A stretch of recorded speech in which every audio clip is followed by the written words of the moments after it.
हे बघा ना मस्त झालं या दाखव. तर हे वरून याला उलटून घेऊया आणि हे बघा इकडून पण छान झालं ना. का नाही आवडणार हे मुलांना. काढूयात. आणि या रेसिपीची एक खास आठवण आहे माहिती का तुम्हाला. जेव्हा उत्कर्ष मला शूटसाठी मदत करायला लागले होते त्याने गाढवाने रीड केले आणि रिप्लाय नाही केलं. ती तिकडे माझ्यावर चिडली. मेसेज वाचून पण तू रीड करत नाहीयेस. तुमच्या बहिणी असंच करतात का सांगा मला कमेंटमध्ये. आहे थालीपीठ आहे का मंचुरियन? हे दिसतंय काय? थालीपीठ. मंचुरियन कुठून आलं? मी म्हणलं ना ते मंचुरियन सारखं लागतं पण थालीपीठ आहे. नमस्कार, सरिताच्या स्वयंपाकघरात तुमचं खूप मनापासून स्वागत. आणि आपला हा नवीन चॅनल आहे Sarita's kitchen food and blogs.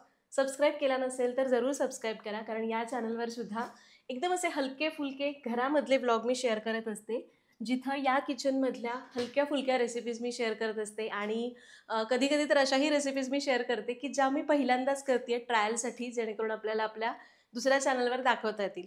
आज मी करणार आहे खुसखुशीत असं कोबीचं थालीपीठ. तर काय झालं, दुपारी मी केली होती मस्त अशी गरगटी, जी मला खूप आवडते. मुलांना डब्यात बटाट्याची भाजी दिली, त्यांच्यापुरतीच केली. आणि माझ्यासाठी मी गरगटी केली होती. आता मला माहिती आहे मुलं आल्यानंतर खायला मागतील, म्हणून आपण छान खुसखुशीत असे थालीपीठ करूयात, ज्यामध्ये कोबीचं प्रमाण जास्त असतं ना, त्यामुळे चवीला खूप भारी लागतात. आणि या रेसिपीची एक खास आठवण आहे तुमच्यासोबत मी शेअर करेन. आधी आपण कोबी कापून घेऊया.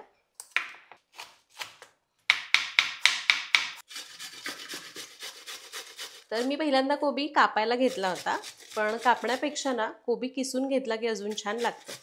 आणि कोबीचा गड्डा मला बरेच जण विचारतात, ताई तू धुत नाहीस का? तर मी काय करते, कोबीचा गड्डा बाजारातनं आणला की त्याच्या वरची पानं काढून टाकायची, वरचे 1-2 लेअर काढून टाकायचे, खूप पानं असतील तर. तो गड्डा तसाच स्वच्छ नळाखाली धुवायचा किंवा 10 मिनटं मिठाच्या पाण्यात ठेवायचा आणि त्यानंतर मग थोडासा निथळून वापरायचा. कोबी चिरल्यानंतर किसल्यानंतर कधीच धुवायचा नाही. तर बघा कोबी असा बारीक किसणीने किसून घ्यायचा. आणि या रेसिपीची एक खास आठवण आहे माहिती का तुम्हाला. जेव्हा उत्कर्ष मला शूटसाठी मदत करायला लागले होते तेव्हा आम्ही दोघांनी मिळून शूट केलेली पहिली रेसिपी कोणती असेल तर ही. जर तुम्ही तो व्हिडिओ बघितला नसेल ना, तर सरिताज किचनवर जाऊन तुम्ही कोबीचे thalipeeth by Sarita's kitchen search करा, तुम्हाला बघायला मिळेल. तर बघा कोबी किसून घेतला, साधारण 2 वाट्या कोबी असेल. त्याचसोबत आपल्याला लागेल 5-7 लसणीच्या पाकळ्या, थोडंसं आलं, एकच हिरवी मिरची घेतली आहे आणि आपल्याला लागणार आहे जवळपास 1 वाटी कोथिंबीर.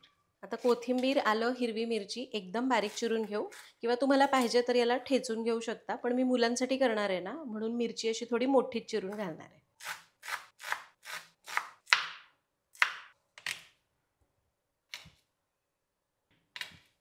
लसूण चिरताना थोडंसं असं सुरीने ठेचायचं आणि मग बारीक चिरून घ्यायचं. आलंसुद्धा एकदम बारीक चिरून घेऊ. पहिल्यांदा याचे असे लांब पातळ तुकडे करायचे, एकत्र पकडायचं आणि एकदम बारीक चिरायचं. किंवा तुम्ही आलं किसून घातलं तरी चालेल.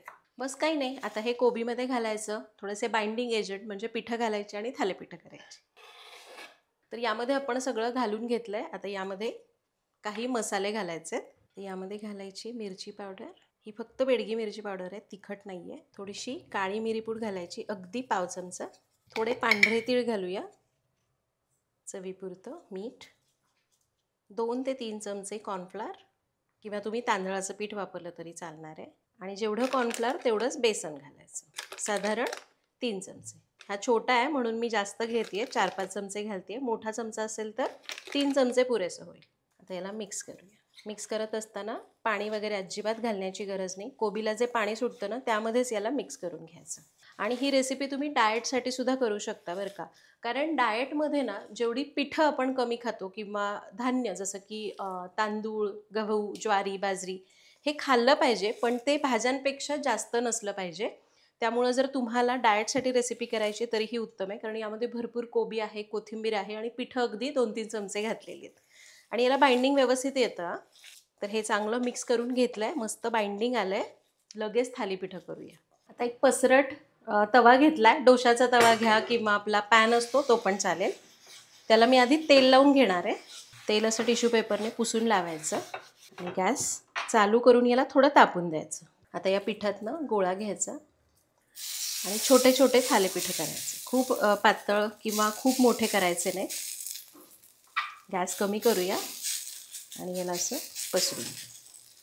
याच्यावर झाकण ठेवूया आणि याला मंद आचेवर 1 ते 1.5 मिनटं शेकून घेऊ. तर 2 मिनिट झालेली आहेत, बघूयात.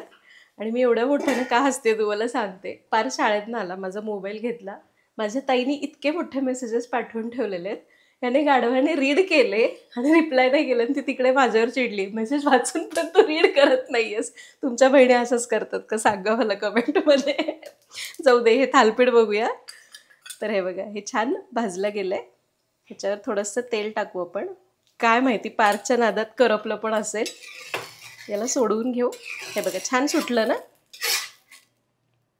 आहा, नाही करपलं, मस्त झालेलं आहे. आता मात्र याच्यावर झाकण ठेवायचं नाही आणि याला दुसऱ्या बाजूने पण मस्त शेकून घ्यायचं. तुम्हाला वाटलं आतनं कच्चं राहण्याची शक्यता आहे तर थोडंसं झाकून ठेवा आणि त्यानंतर मग शेवटचे 1 मिनिटं न झाकता शेका, म्हणजे वरून छान खुसखुशीत होईल.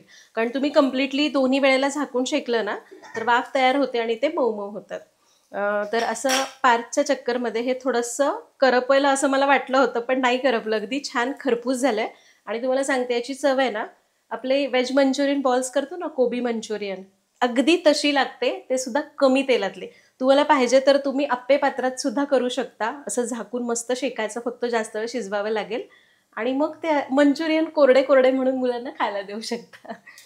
चला, आता मी दीदीला रिप्लाय करते, नाहीतर मग ती अजून गोंधळ करेल.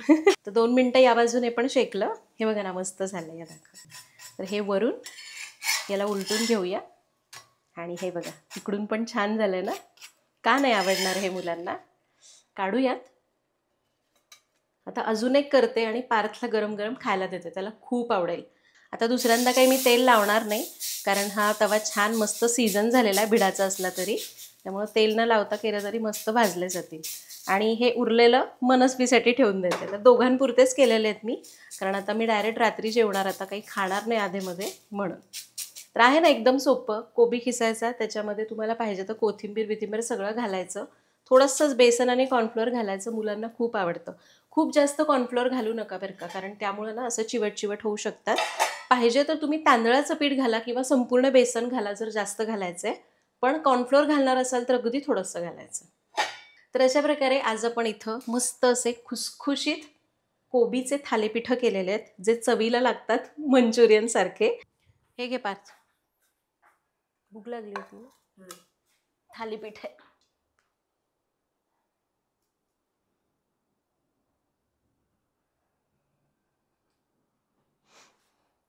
आई थालीपीठ आहे का मंचुरियन? हे दिसतंय काय? थालीपीठ. मंचुरियन कुठून आलं? ते तसं लागतंय म्हणून. मी म्हणलं ना, ते मंचुरियन सारखं लागतं, पण थालीपीठ आहे, म्हणजे कमी तेलातलं मंचुरियन थालीपीठ आहे ना. आवडलं ना? तर तुमच्या मुलांसाठी तुम्ही सुद्धा ही रेसिपी जरूर करा. मुलांसाठीच कशाला, डाएटसाठी करा. पण डाएटसाठी करत असाल तर कॉर्नफ्लोअर न वापरता तुम्ही तांदळाचं पीठ वापरू शकता. करून बघा, कमेंटमध्ये सांगा. भेटूयात पुढच्या भागात. Happy cooking.